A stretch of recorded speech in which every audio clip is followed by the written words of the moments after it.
One of my main goals for the Kriya Yoga apprenticeship program participants is helping them to understand how to study spiritual texts or sacred scriptures.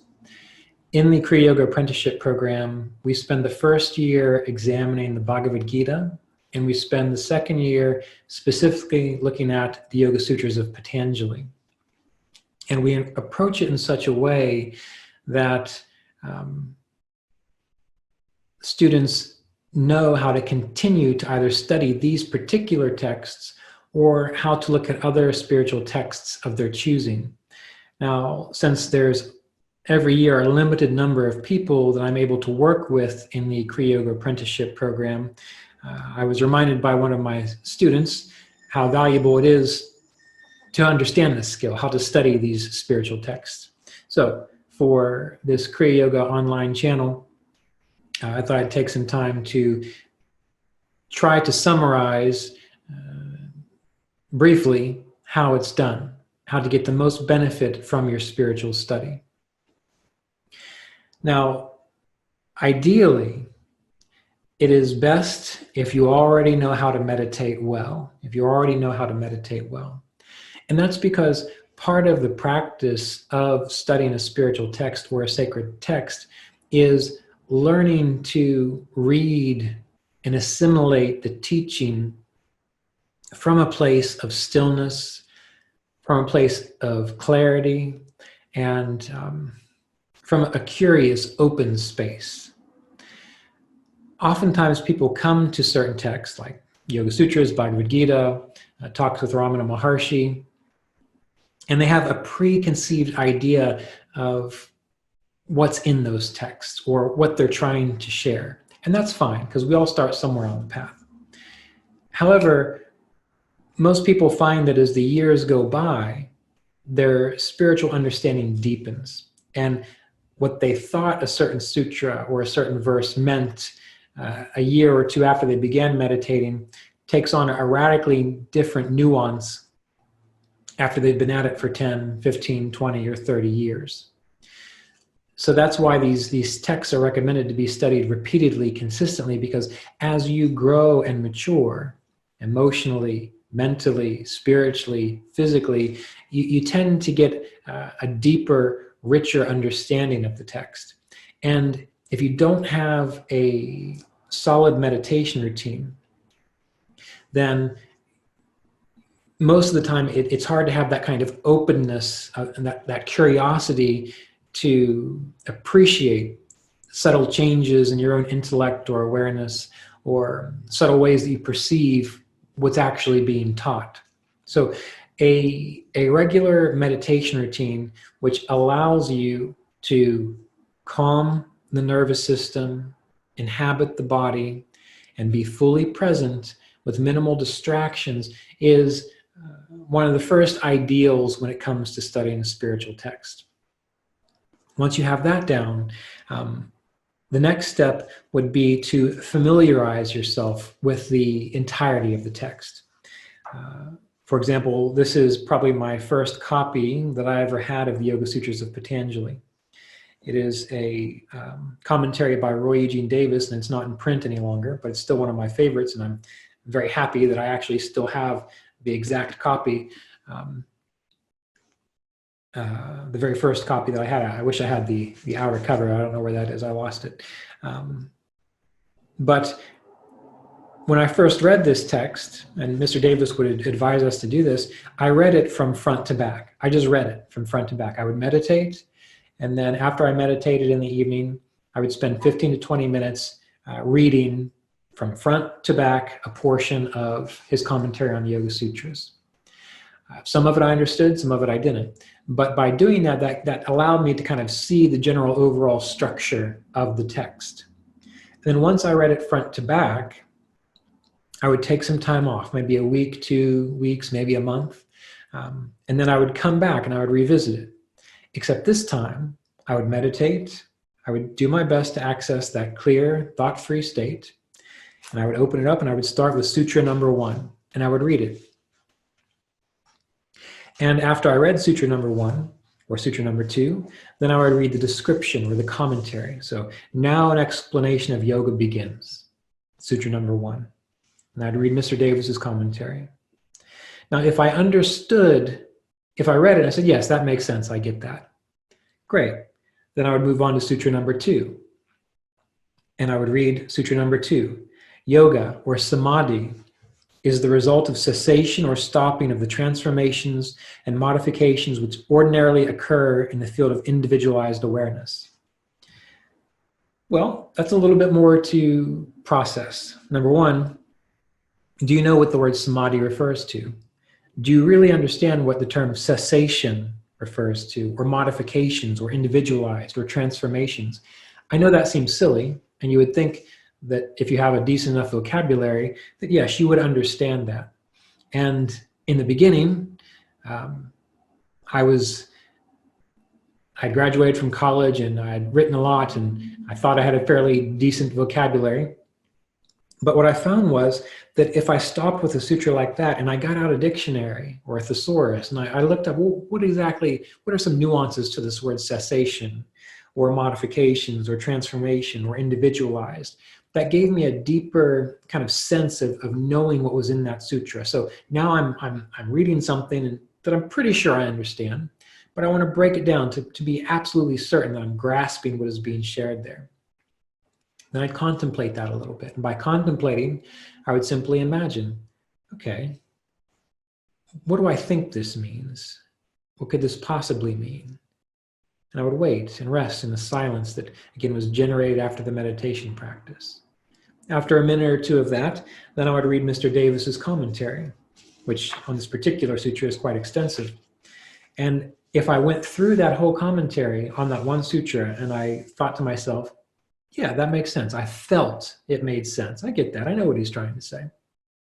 And I'm integrating it into my life. Well, then I would move on to sutra number 3. Established in pure consciousness, soul awareness remains steady in its own nature. Now, not a lot of words there that I need to look up, but I do have to contemplate, well, what could pure consciousness be? What would it mean for soul awareness to remain steady in its own nature? So now I'm curious. I'm not stressing about it. I'm not thinking, oh, this is so hard, I'll never be able to understand this. I'm thinking, what could this really mean? You know, like when you're a kid and you're out in a stream playing, if you lived in a rural community, and you're looking for little creatures under rocks, and you see a big rock, and you know there's something under there, but you have no idea what. Could be nothing. Could be the biggest little crayfish you've ever seen. And you just go and pull up that rock, looking, curious to see what's under there. And then you see it. This is the kind of curiosity you want to have when trying to understand this stuff. And it may be that when you get to Sutra 3, you really don't quite have a full grasp of what's being said there. So you sit with it for the time that you have set aside for studying this material, and you wonder about it, and you contemplate it. And then when time is up, you let it go and you go about your day, or you go to sleep if it's evening time. And you do this every day. And it's all about reading, contemplating. Do I understand it? If so, great. And then maybe you make it clear through to the end of all of the sutras, and now you start over again. Again, give it a break, about a month, a couple weeks, come back, start again. And if as you're reading through the sutras this time, it seems like you fully grasp it, wonderful. Then you're growing mentally, emotionally, physically, spiritually. However, once you get to that stage, then it requires a little more subtle questioning. Do I really get it?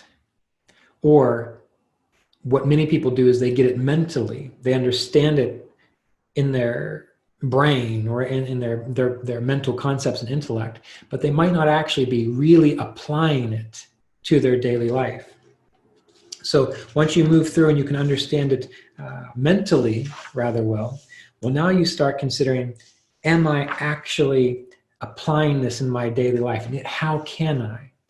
And that's where you might start to experience some strain, because now you have to move from a mental understanding to an actual practice of it, which does take energy, which does take effort. For example, Sutra 15 in the Yoga Sutra says, one becomes established in dispassionate detachment by mastering compulsions and instinctual urges. One becomes established in dispassionate detachment by mastering compulsions and instinctual urges. Now, you might understand that up here, but now you have to reflect upon your life, maybe the day earlier or the week before, and think about the times where you were driven by compulsion or you were overcome by an instinctual urge. I got to eat that donut. Oh, it's okay. No, I'm going to eat the donut. So you eat the donut. Or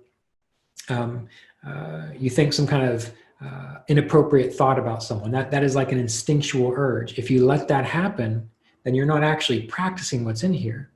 But if you reflect upon it, you're not judging yourself harshly. You're not trying to be cruel to yourself. You're just saying, oh, well, I had that difficult thought, which was kind of problematic and create a sense of separation internally from me to someone else.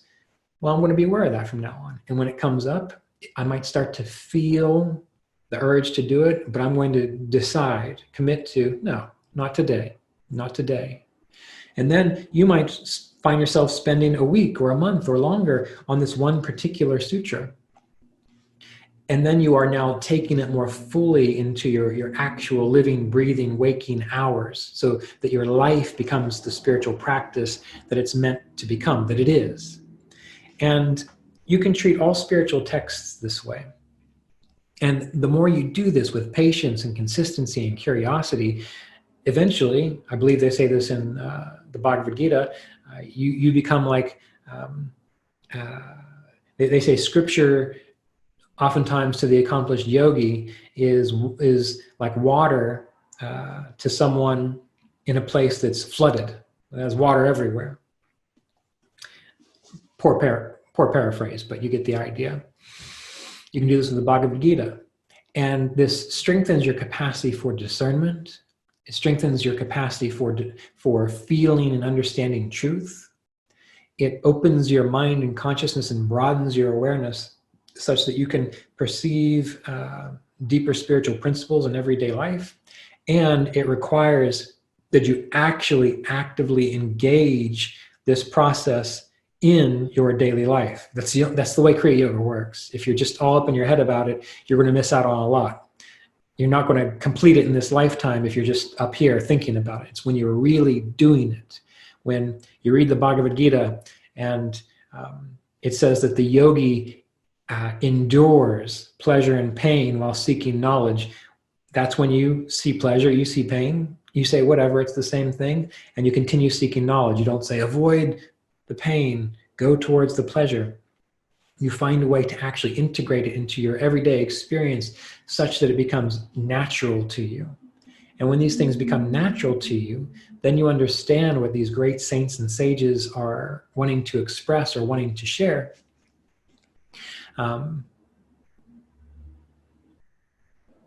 Because you are then living like them, and you understand what it means to live like them. So keep this in mind when you study these things, and recognize that your spiritual practice, your meditation practice, is a very powerful key. In the book Kriya Yoga Vichara, so one of the books that I've written, Kriya Yoga Vichara, there's a whole section there on contemplation. And you can practice what's described there about contemplation on each sutra, on each verse, on each aspect of your spiritual texts, which will bring it alive to you. It ignites it. It makes it a living, breathing communion with this knowledge, which is the knowledge of the wholeness of your being. And then study becomes enjoyable, wonderful. Again, it becomes full of life. It's like having a conversation with someone that you're really interested in. You're interested in the same things. And so you're talking and they talk back, and you're listening and then they listen. It's this exchange. That's the kind of communion that occurs with your greater self, versus being in a boring, maybe college setting where you have a professor who's just talking at you, has no enthusiasm, and all you have to do is memorize things so you can fill in a multiple choice question. That's not the kind of learning we're talking about here. We're talking about really living, breathing, making what's in the books a part of who you are and what you're about, so that you don't have to memorize it. You are it. So again, meditate well, read, contemplate, study, engage the process. If you need help understanding how to contemplate, well, you can read the chapter in Kriya Yoga Vichara. You can find that book and read it. I believe we also discussed this in the 11-hour downloadable course, the 11-hour Kriya Yoga training course. And this is at kriyayogaonline.com. Also, I believe, I don't know exactly which videos because it's been a long time since I've done them, but at youtube.com/kriyayogaonline, this channel, if you search in the search box of that channel, type in contemplation, and it should bring up some videos that really express how to do that, so you can begin to engage in this process. So let me know how this goes, and it's really very simple. You have all the tools. All you have to do is get started.